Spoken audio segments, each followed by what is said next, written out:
nous parlons des faux prophètes. Ils viendront au moment où la Bible a été écrite. Mais aujourd'hui, le moment est venu. Alléluia. Amen. Alléluia. Amen. Le moment est venu, peuple de Dieu, où les faux docteurs, où les faux prophètes, essayons de voir et de scruter la Bible pour voir qu'est-ce que la Bible dit à ce sujet. Alléluia. Amen. Alléluia. Amen. Nous allons prendre la Bible dans Philippiens 4, je crois.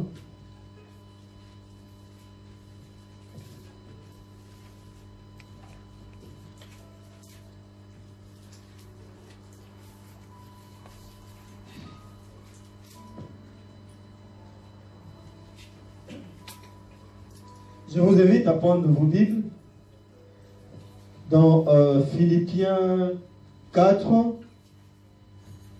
le verset 17 à 20. Peuple de Dieu, je lis au nom du Seigneur.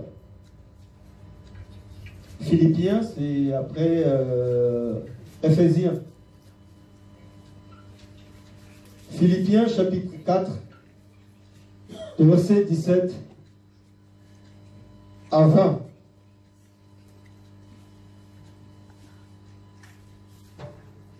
Soyez tous mes imitateurs, frères, et portez les regards sur ceux qui marchent selon les modèles que vous avez en nous. Alléluia. Amen. Car il en est plusieurs qui marchent en ennemi de la croix de Christ. Je vous en ai souvent parlé et j'en parle maintenant encore en pleurant. Alléluia. Amen. Leur fin sera la perdition. Ils auront pour Dieu leur ventre. Ils mettent leur gloire dans ce qui fait leur honte. Ils ne pensent qu'aux choses de la terre. Alléluia. Amen. Voilà, voyez-vous, frères et sœurs, dans Paul aux Philippiens, tout est dit là-dedans dans ce que nous voyons aujourd'hui. Il est grand temps. Le Christ, il leur dit, soyez mes imitateurs. Mes frères et sœurs, qui ont reçu gratuitement la parole de Dieu, qui ont reçu gratuitement le don de guérir le malade, puisque c'est la mission que le Christ nous a confiée, si vous voulez, de bien-aimés. Je vous invite à reprendre la Bible dans Luc 9, du verset 1, 2, et puis Matthieu 28, du verset 18, 20. Nous allons voir quelle est la mission que le Christ nous a mandaté en tant que serviteur de Dieu. Alléluia.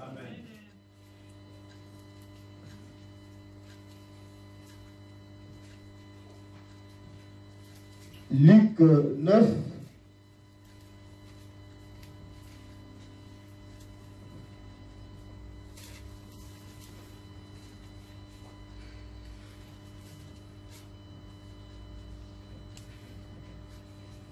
Je lis au nom du Seigneur, mes bien-aimés.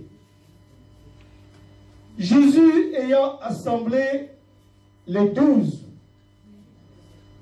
Luc 9, hein, de 1 à 2, leur donna force et pouvoir sur tous les démons, avec la puissance de guérir le maladie. Alléluia. Amen. Il les envoya prêcher le royaume de Dieu et guérir le malade. Ensuite, il leur dit, dans le verset 3, ne prenez rien pour le voyage, leur dit-il, ni bâton, ni sac, ni pain, ni argent, et n'ayez pas de tunique. Alléluia.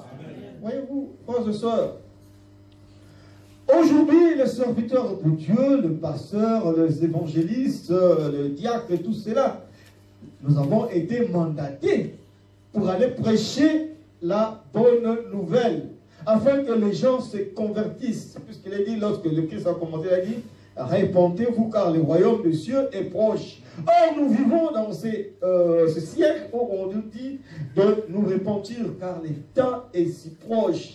Mais pourquoi les gens se sont-ils détournés de cette mission? Alléluia. Alléluia. Nous allons prendre 2 Timothée 3, du verset 1 à 7.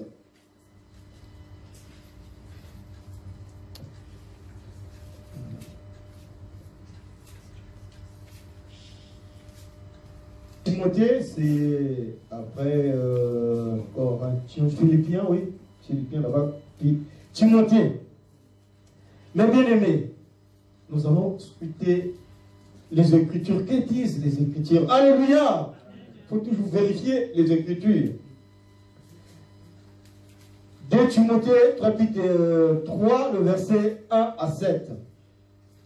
Sache que dans les derniers jours, il y aura des temps difficiles, car les hommes seront égoïstes, amis de l'argent, fanfarons, hautains, blasphémateurs, rebelles à leurs parents, ingrats, irréligieux, insensibles, déloyaux, calomniateurs, intempérants, cruels, ennemis des gens de bien, traîtres, emportés, enflés d'orgueil, aimant le plaisir plus que Dieu. Alléluia. Ayant l'apparence de la piété, mais régnant ce qui en fait la force. Éloigne-toi de ces hommes-là. Il en est parmi eux qui s'introduisent dans les maisons et qui captivent des femmes d'un esprit faible et borné, chargées de péchés, agités par des passions de toute espèce, apprenant toujours en ne pouvant jamais arriver à la connaissance de la vérité. Alléluia! Jésus-Christ se dit, je suis la vérité. Je suis le chemin. Je suis la vie. Jésus-Christ nous envoie. Allez prêcher la bonne parole, guérissez le malade, ne prenant surtout pas un seul centime. Mais aujourd'hui, c'est fort dommage de constater que les gens se sont servis de cette parole pour détourner l'attention des fidèles. Quand vous avez un esprit faible, c'est pas moi qui l'ai dit, hein. Vous venez de lire ici dans 2 Timothée. C'est pas moi qui ai écrit l'évangile de Timothée, c'est pas moi. C'est pourquoi, mes bien-aimés, frères et sœurs, ouvrez bien vos yeux.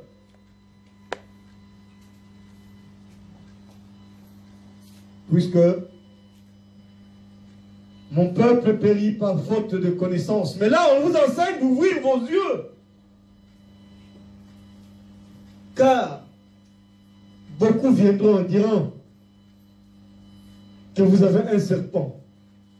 Et vous annonceront des paroles qui sont bien mielleuses, des paroles mielleuses pour vous flatter. Mais la Bible dit bien ici, il y aura ces genres de comportements. Viendront. Vous le verrez avec des soutanes, je ne sais pas de quoi, commençant par la tête, je ne sais pas jusqu'où. Vous le verrez habillé vraiment comme, je ne sais pas, le Monseigneur ou les évêques. Mais on dit de faire très attention. De faire très attention. Est-ce qu'ils ont l'esprit de la vérité? Et c'est par quel esprit, mes bien-aimés, frères et sœurs, ils vont vous imposer la main, or vous introduiront encore d'autres démons. Frères et sœurs, Jésus revient bientôt. Nous devrions faire la part des choses. Tout ce que nous voyons aujourd'hui, il y a un temps pour toutes choses, car on ne se moque pas de Dieu. Vous verrez de vous-même, vous jugerez de vous-même, car la Bible déclare, Jésus-Christ dit, vous connaîtrez, vous connaîtrez la vérité, bien-aimés. Et c'est cette vérité-là qui vous affranchira, qui vous ouvrira vos yeux. Vous verrez de vos yeux. Car comme on ne se moque pas de Dieu, Dieu les confondra. Alléluia. Et il les amènera vers leur fin. Et leur fin sera soudaine. Et ça sera, frères et sœurs, terrible.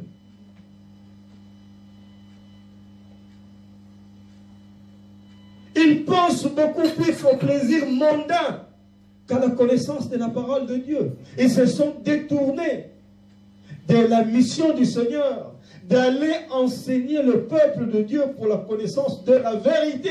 Alléluia. N'est-ce pas? Jésus sentant sa mort prochaine, il dit à Pierre,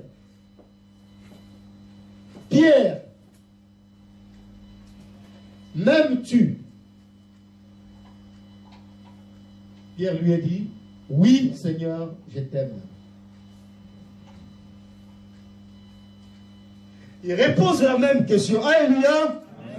Pierre, m'aimes-tu? Il dit, oui Seigneur. La troisième fois, le Seigneur lui demande, Pierre, m'aimes-tu? Même toi-même, si on te pose la même question pendant 3 fois, tu vas commencer à se poser tu dois te poser la question, mais pourquoi il me pose toujours? Il ne voit pas les sentiments qui sont en moi, surtout nous. On doit dire 10 ou 20 mots pour la même question qu'on te pose, de répondre seulement oui ou non. Alléluia. Alors le Christ lui a dit, paix mes brebis. Alléluia. Alléluia. Paix, ça veut dire, ça vient du verbe paître. Parce que lorsqu'on parle de paix, il y a la paix, il y a la paix, on ne sait pas de quelle paix. Mais ça vient du verbe paître. Ça veut dire s'occuper de brebis dans la maison du Seigneur. Alléluia. Alléluia. Mais Pierre, quelque temps après, quand il a vu que le maître est parti, même au moment où quelqu'un l'avait vu, il a dit, mais toi, tu n'étais pas avec les disciples de Christ. Alléluia. Amen. Pierre a dit, non, ce n'est pas moi. Alléluia. Alléluia. Amen. Il ne s'était même pas passé beaucoup plus de temps lorsque le Christ lui avait rappelé toutes ces choses. Devant la mort, Pierre a oublié et il a renié le Christ. 3 fois, on lui avait posé la question. Toi, tu n'étais pas parmi ces gens-là. Il a dit, ah non, ce n'est pas moi. Au moment où il s'est souvenu, le Christ lui a regardé, s'est mis à pleurer. Il a reconnu, puisque le Christ lui avait parlé aujourd'hui, avant que le coq puisse chanter, voilà, tu me réuniras. Alléluia. Alléluia. Mais aujourd'hui, frères et sœurs, nous parlons de la mission que nous avons reçue de Christ. C'est pourquoi les gens, les serviteurs de Dieu, se sont-ils détournés de cette mission. Nous cherchons, il faut savoir, pour quelle raison les gens se sont-ils détournés de cette mission. Je crois que c'est bien marqué ici. Vous prenez le verset 1, de Timothée toujours, au chapitre 3. Sache que dans le dernier jour, il y aura des temps difficiles. À cause de temps difficiles, les gens se sont détournés de la mission que le Christ leur avait enseignée. Puisqu'il leur avait dit de ne prendre ni or ni argent. Maintenant, le temps est difficile. Toi et moi, que devions-nous faire pendant ce temps difficile? Tu travailles, tu es licencié. Mais là, c'est la galère. Il faut payer les loyers, il faut payer les assurances, il faut manger, il faut faire ceci et cela. Où tu trouveras maintenant l'argent pour faire face à la vie? Alléluia! Les temps difficiles vont pouvoir arriver, frères et sœurs. Vous qui m'entendez, chaque chose a son temps. Frères et sœurs, lorsqu'on accepte le Seigneur, le Christ, ce n'est pas tout le temps de vivre dans l'abondance, de vivre dans la paix ou dans la gloire. Il y aura chaque chose à son temps. Voire même le serviteur de Dieu, Job, qui aimait Dieu. Le diable est parti, il a dit, ah, viens, je vais te voir. J'ai besoin de cet homme-là. Dieu lui a dit, mais c'est mon serviteur. Il m'a servi, ah, si te sers, puisque toi tu l'as béni, il a tout. Essaye seulement de prendre tout ce que toi tu lui as donné, il te réunira. Alléluia! Alléluia! Alléluia! Ça, c'est un grand combat.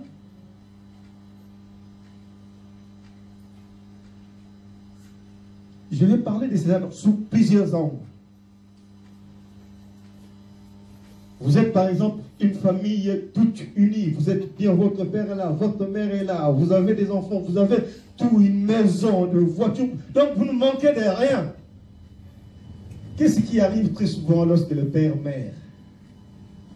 Lorsque le père meurt, plutôt, comme je dis, le père meurt, non, le père meurt. Mourir, votre père vous quitte.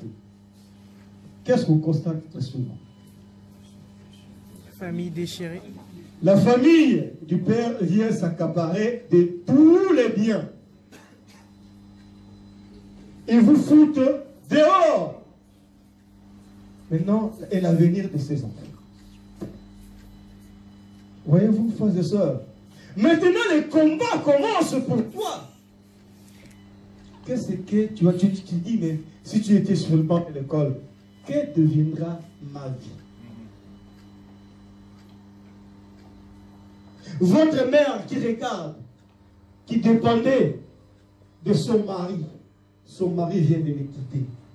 Que deviendra ma vie et que deviendra la vie de mes enfants? Alléluia! Alléluia! Tu te dis que tout est fini pour moi. Aujourd'hui, il y a un phénomène qui est né chez nous au pays. Le phénomène de Koulouna, les enfants de rue. Pour la plupart, les intellectuels, les psychologues, les sociologues, ils ont constaté que ces enfants de rue, pour la plupart, donc le 3 quarts, 90%, ce sont des gens qui ont connu une telle situation où le parent est mort, où on a mis les enfants dehors, et que ces enfants, n'ayant plus de support, ils se sont livrés à eux-mêmes, les ont abandonnés, et voilà, ils commettent, aujourd'hui, ce sont des enfants que vous appelez des chèques et des enfants de rue.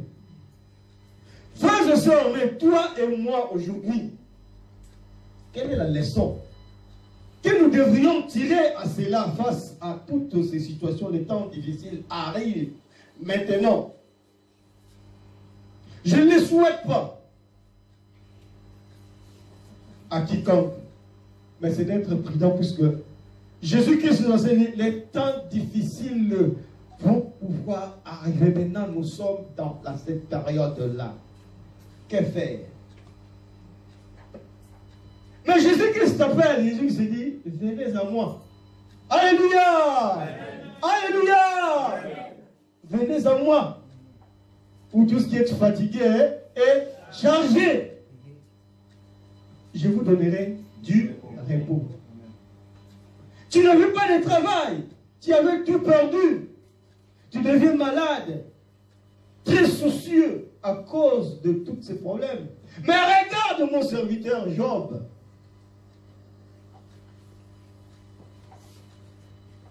Qui avait tout perdu. Ses enfants. Sa richesse.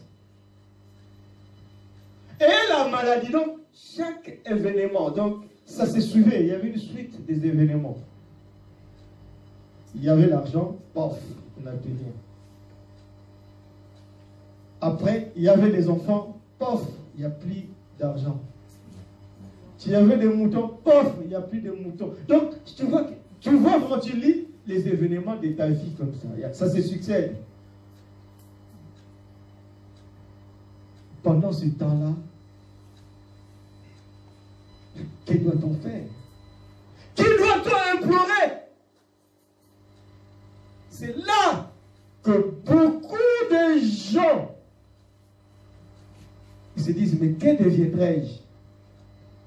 Se sont détournés de cette mission. Beaucoup de gens, en commençant par les serviteurs de Dieu, ils se sont dit, ah, moi, que chacun maintenant cherche sa voie. Alléluia. Alléluia. Si vous n'avez pas les discernements, si vous n'êtes pas fort, des filles, beaucoup de filles aujourd'hui sont vraiment emportées dans vivre dans une vie qu'on ne peut même pas citer.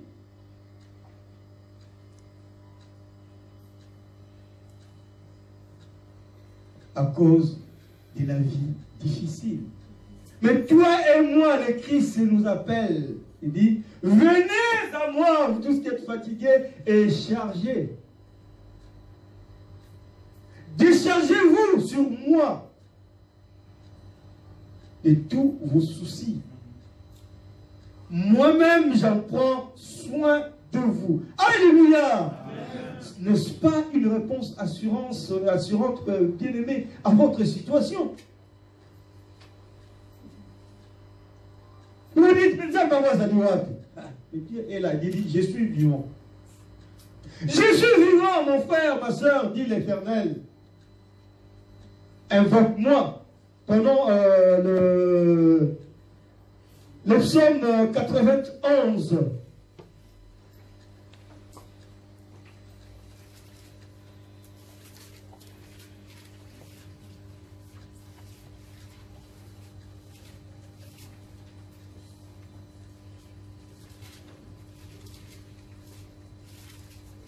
Si nous prenons le psaume 91 plutôt, nous lisons au premier verset ceci. Et nous allons lire encore le psaume, le verset 15 et 16. Nous lisons ceci, mes bien-aimés. Au verset 1. Celui qui demeure sous l'abri du Très-Haut repose à l'ombre du Tout-Puissant. Alléluia. Je prends le verset 15. Il m'invoquera et je lui répondrai. Je serai avec lui dans la détresse. Je le délivrerai et je le glorifierai. Je le rassasierai de longs jours et je lui ferai voir mon salut. Alléluia! Alléluia! Qui est notre sauveur? Jésus. Qui est notre sauveur? Jésus. Il est vivant. Yes. Il est vivant. Yes. Alléluia! Oh, Kubula, tia tuleke, mama.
ce soir, mes bien-aimés.